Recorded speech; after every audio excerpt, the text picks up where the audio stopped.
आज कुछ हिंदी में और कोशिश करते हैं कि कुछ ज्वलंत मुद्दा पे ध्यान देते हैं। तो मुद्दा है वर्तमान में जो सबसे बेहतरीन बात है वो है डीजल और पेट्रोल का दाम 100 रुपए पार।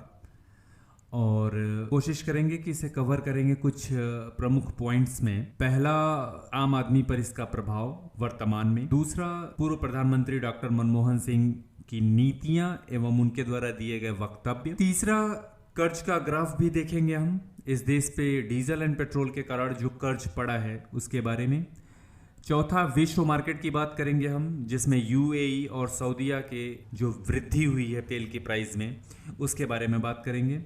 पांचवा, भारतीय स्थिति के बारे में बात करेंगे, जिसमें खासतौर से जनसंख्या का विभाजन और सबसे महत्वपूर्ण टैक्स पेयर की बात करेंगे जिनके ऊपर इस पूरे छूट का भार पड़ता है। उसके बाद हम जाते जाते पार्टियों की स्थिति के बारे में भी ध्यान देंगे और इस तरीके से हम एक कंक्लूजन निकालने की कोशिश करेंगे।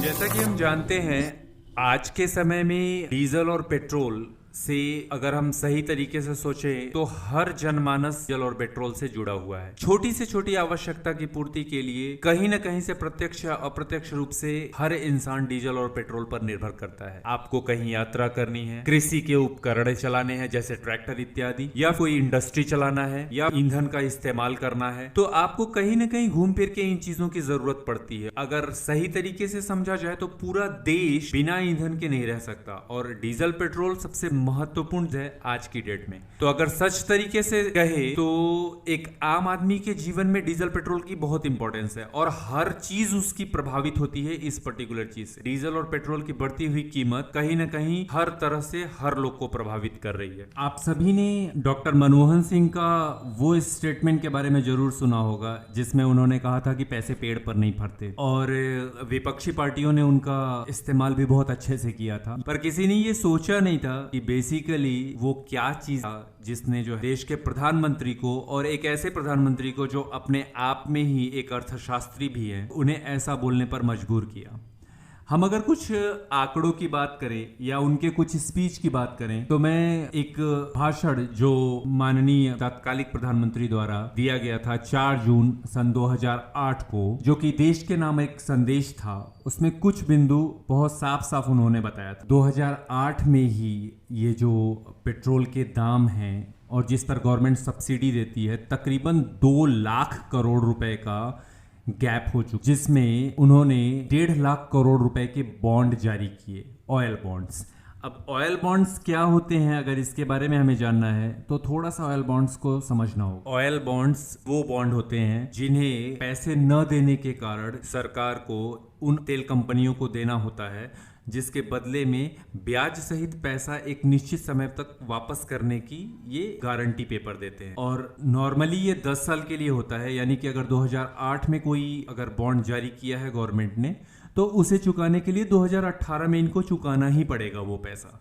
तो अगर 2 लाख करोड़ रुपए में से 1.5 लाख करोड़ रुपए के बॉन्ड अगर 2008 में जारी हुए हैं, तो परिस्थितियां ऐसी होंगी कि फिर इनको 2018 में उस 1.5 लाख करोड़ रुपए एज वेल एज उसका इंटरेस्ट दोनों मिला के उस तेल की कंपनी को देना पड़ेगा। अब हम सोचते हैं कि ये फोकस हो गया, मतलब कि कांग्रेस की गवर्नमेंट को ये चीज करने की जरूरत क्या थी, क्या कांग्रेस की गवर्नमेंट ने इसको किया? तो इसका जवाब है नहीं। एक ऐसा भी समय था जब भारतीय जनता पार्टी की सरकार में 2002 में 1 अप्रैल के दिन 2002-03 के बजट में यशवंत सिन्हा ने, जो कि उस समय वित्त मंत्री थे, उन्होंने ऑयल बॉन्ड्स की बात की है, एज वेल एज उन्होंने ऑयल बॉन्ड्स जारी करने के बारे में भी गाइडलाइंस दी थी, जो कि 1997 से प्रभावी था। तो ये कह देना कि ये कांग्रेस की देन है, ये गलत है। परंतु हम प्रधानमंत्री के कुछ वक्तव्यों को ध्यान से समझें तो हमें समझ में आएगा कि असल में कहानी कुछ और ही दिशा में चल रही। जैसे जब 2012 का प्रधानमंत्री का वो स्टेटमेंट हम पढ़ते हैं जो 21 सितंबर को उन्होंने जारी किया था, तो जिसमें उन्होंने बताया था कि ऑलरेडी पिछले साल 1,40,000 करोड़ रुपए का